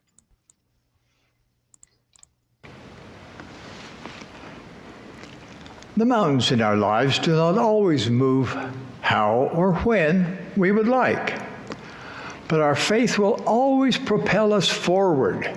Stop right there. Faith always increases. Jonathan, I'm sorry. Can you go back and play that again? Because he says, I wasn't aware of this when I was talking, but he actually just encapsulated exactly what I just said about this equivocation between the use of the word faith. And if you can go back there, I'm sorry, I don't have the timestamp. But I know you're good. Our faith will always propel us forward. Look at this. Hang on a second here. The mountains in our lives. Okay. The mountains in our lives do not always move how or when we would like, but our faith will always propel us forward. There you go. Faith. So that's it, right? The mountains in our lives do not always move how or when we would like, which means we may not have faith to have those mountains move, the metaphorical mountains move. But our faith will always propel us forward. That's the greater faith. That's the faith of duty and devotion. Even if you don't have the faith to work miracles or to get God to do things your way, the faith that's more important, and I think for good reason, if we think about it from President Nelson's point of view, the faith that is more important and therefore greater is the faith to continue faithful in the LDS Church. See, now I'm just like, okay, so now if we go back and we look at some of the things that we talked about earlier, understanding that he may be using this alternative meaning of faith. So when he says that lazy learners and lax disciples will not even muster a particle of faith, if we now see it in the terms of muster a particle of the form of duty and devotion, which would continue to have them supporting the church or whatever, then it still makes sense. Right. This is part of the confusion. And one of the reasons it's difficult to parse is because he's using it in different ways. And then he's using it in the same way, even though they're different terms. Because like you said, what was that part that you just read? You're talking about the lazy learners, lax disciples cannot even muster a particle of faith, will struggle to muster a particle of faith.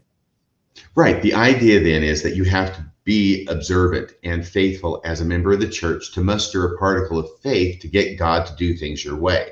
Right. See, there he's using it in the same sentence. But if God doesn't do it your way right now, he will do it down the line, maybe after you're dead, but eventually he'll get around to it. He has a very long honey-do list. God does. So he can't get to everything right away. And it may be after you die, finally get around to it and say, I'm sorry, we're so far down on the list. Okay, so now you're healed from being gay or whatever it is that the problem is, right? Whatever that mountain is in your life. But I think where I was going, let me think where I was going for a second. But so if you do everything you're supposed to do as a Mormon, then you will have this faith with God and he will answer your prayers. But if he doesn't answer your prayers, then the more important faith is doing everything you're supposed to do as a Mormon. And it's funny because he gives this example about the rain. You know, God has his own timetable, right? Well, if you're praying for the rain to go away so that you can sit and listen to a prophet speak for 2 hours without getting drenched, and God doesn't answer that prayer, there is no timetable that's going to make that better. He can't answer that prayer the next day because the prophet's gone. He's already flown off to another island by then. It's meaningless by the next day. So I don't know if he's intentionally putting that in there, but it's obvious to me, and I'll go back to the original point, that the faith that is important is the faith to continue obedient, devoted to the LDS Church and to its leaders, regardless of whether your faith is able to get God to move your mountains. You know, I'm struck by how you're using this as a way to point out the game that he's playing. You could flip that over and just say, you know what, I've now gained this new insight about faith. There's two different forms of faith that are important. There's the faith prospectively about trusting God to do, to do what you're praying for. And then there's this faithfulness afterwards that the prophet has taught me now, that I can now contextualize and handle things when it doesn't go the way that I have. You can make a sacrament talk about that from a faithful perspective, just as he's doing here, even if you acknowledge that that word game is going on here, because that word game could be interpreted as a complex, multi-layered rhetorical device that shows to sophistication. All right, so you want to continue this quote? We got one more. Almost, because this part just occurred to me too. Just last Wednesday when we were talking with Spencer Wright, it suddenly occurred to me, and I started elaborating toward the end about the more irrational the proposition, the more faith it takes to believe it. Remember that? Oh, yeah, yeah. And so the idea being that it doesn't take any faith to believe something that's rational. It takes no faith to believe the sky is blue. In fact, I would never say I have faith the sky is blue, because I can look up and see that it's blue. It doesn't take faith, right? Right. But then there are some things that do require faith. But the less likely something is, and the more evidence there is against a proposition, the more faith it takes to believe it. Does that part make sense? Yeah, absolutely. That's exactly what he's saying here. He's saying that if you pray to God and he doesn't answer your prayer, then it takes more faith, and therefore greater faith, to continue to trust in him and be an observant Mormon than it would if he answered your prayer. I think he's saying exactly the same thing in different words. Yeah, no, I totally agree. All right, we'll finish out. He's got one last paragraph here. Let's keep going. Increases our access to godly power. Please know this. If everything and everyone else in the world in whom you trust should fail, Jesus Christ and his church will never fail you. That is such a myopic statement. What, myopic? That is the word of the year, I think. It really is. It's just so, I mean, given all of the things, even in recent history that you recounted before about the November 2015 policy, the reversal of it, Prop 8, everything else, there are lots of families that have been failed by the leader of the church without even having to go back to 1978 and all of the realizations from that. This is just, letting these men guide your journey in a way that doesn't allow you to realize any of their own failings in that regard. This is his version of Elder Ballard's "Just Trust Us," because he says, please know this, if everything and everyone else in the world whom you trust should fail, Jesus Christ and his church, which means me, President Nelson, will never fail you. Why? Because you can always trust us. Yeah. And that's what they say to the faithful. And then as soon as you're like, well, these brethren expect us to trust them unquestioningly, we're supposed to have blind obedience to the brethren. They're like, no one ever tells you to have blind obedience. We want you to study it out in your mind. You don't have to blindly follow. And that you have messages here that are like, the prophet will never lead you astray. The church will never fail you. The Lord will never fail you. The church will never fail you. I, as the prophet, will never fail you. It's like, they want it both ways. Yes, and the greater the trust that is engendered toward an institution or an individual, the greater the sense of betrayal when you find out that they are not trustworthy. And all I'll say on that score is that I trusted the church and its leaders implicitly as they told me to do. Yeah, I felt the same way. And it's almost like you also trust God. You trust what they tell you God would say. And so when God says Satan is the father of all lies, you establish a standard for when deception should be allowed. And then you see that deception was employed in the way Joseph Smith executed the formation of the doctrine of marriage, which is like the glowing gem at the heart of many people's faith in Mormonism, is eternal families tied to this notion of celestial marriage. And when you see that they tied God into that, then it's a big hit against your understanding of God from the Mormon perspective until you realize that this is just your understanding of God as conveyed through Joseph Smith claiming to speak for God. And that's the big problem of it.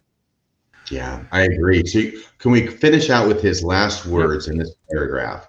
The Lord never slumbers. The Lord never slumbers, nor does he sleep. He is the same yesterday, today, and tomorrow. He will not forsake his covenants, his promises, or his love for his people. He works miracles today, and he will work miracles tomorrow. Okay, there you go. Just a few things here. First off, the Lord never slumbers, nor does he sleep. He must get kind of tired. I think he has insomnia. I'm thinking maybe some, I don't know, warm milk before bed might be of some help there. And then I think this is just validating that we're not going to have to sleep when we get resurrected. Sleep is no longer a thing with the resurrected body. I guess not. I don't know why that should be, but it seems like all the fun goes out of the resurrected life. He says he is the same yesterday, today, and tomorrow. And even when he was saying this is a minor point.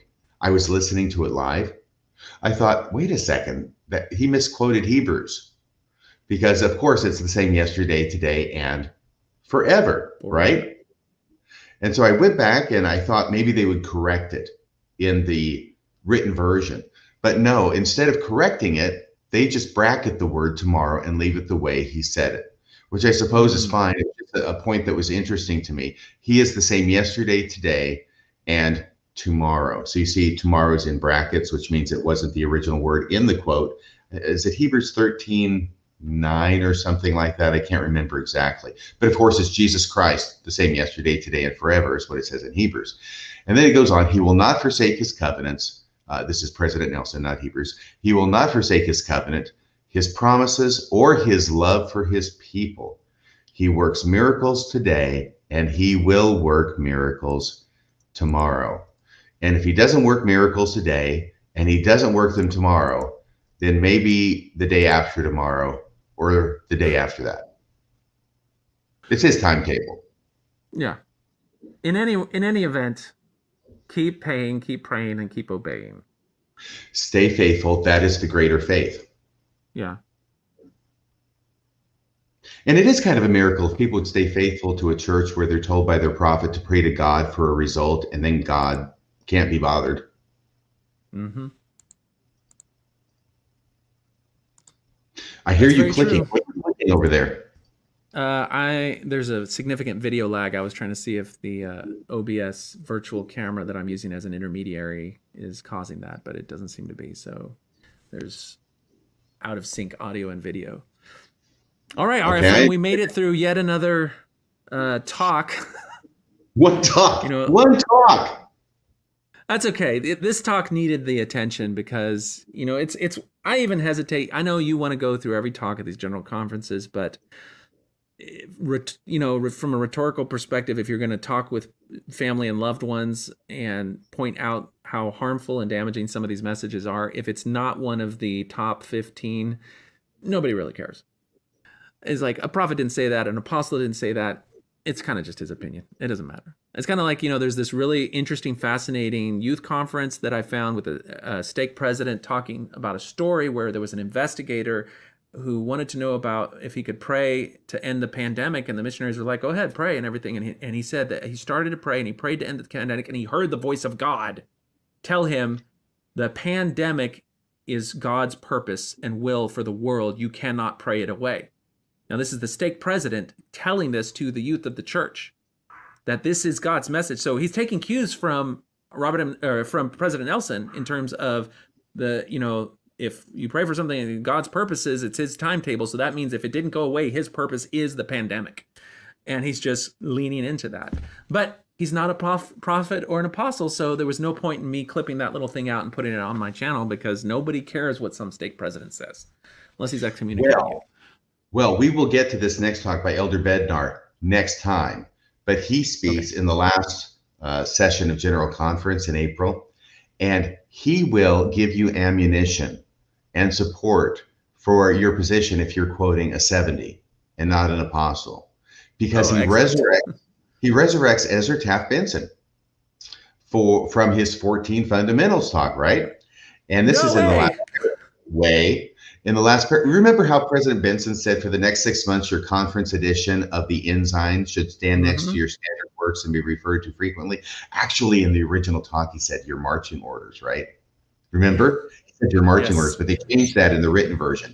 So Elder Bednar says, of course, it's not the Ensign anymore, so it has to be the Liahona. Once again, brackets will come into play. They're very useful when you're giving a general conference talk. This is what he says. President Ezra Taft Benson taught, and then I'm sure he said the obligatory quote, for the next 6 months, your conference edition of the bracket Liahona should stand next to your standard works and be referred to frequently. Close quote. So there is your ammunition. I mean, President Benson, being quoted by Elder Bednar, makes no distinction between the talks or who's giving the talks in general conference, but these should be next to your standard works and referred to frequently for the next 6 months. Certainly what I'm doing with them and what we'll continue to do, and what I hope will be the final episode next time. Yes. Well, you know, fortunately for future conferences, they've reduced the length of it. I'm really looking forward to looking at that talk, because that 14 points of following the prophet talk, like, they've had to disavow it, but it keeps injecting itself into conference, even though it was disavowed at the time it was originally given. So it's always fun to see them bring that, you know, resurrect that bad boy and put it back on the stage. Yes. And I bet if we did a statistical analysis, now it's me. A statistical analysis. I got to take my time with that expression. I'm sure if we did one of those, that what we'd find is that there are certain apostles who like to resurrect Ezra Taft Benson and perhaps Bruce R. McConkie, and other apostles who may not be so disposed. Yes, that is very true. All right, well, we better end it so we can get on with our day. I know you got stuff to go to. Yu-Gi-Oh slept through the whole episode. He didn't bark or bother us at all. I woke him up just so that he could make a showing, because that's how I get the ratings, isn't that right, Yugs? So if you like Yu-Gi-Oh, like and subscribe to my channel. And if you don't like Yu-Gi-Oh, then you don't have to like and subscribe and share, but then you're a terrible person. So Yu-Gi-Oh is my marketing ploy. Yes. If you don't like Yu-Gi-Oh, then it will take greater faith for you to like and subscribe to this channel. But you can do it. We believe in you. You'll be all the more blessed, even though you're going to have to go to hell for not finding Yu-Gi-Oh completely adorable. This is true. All right, RFM, let's close it down. Until next time, this has been Talk on Things and Stuff. Take care. Good night, everybody.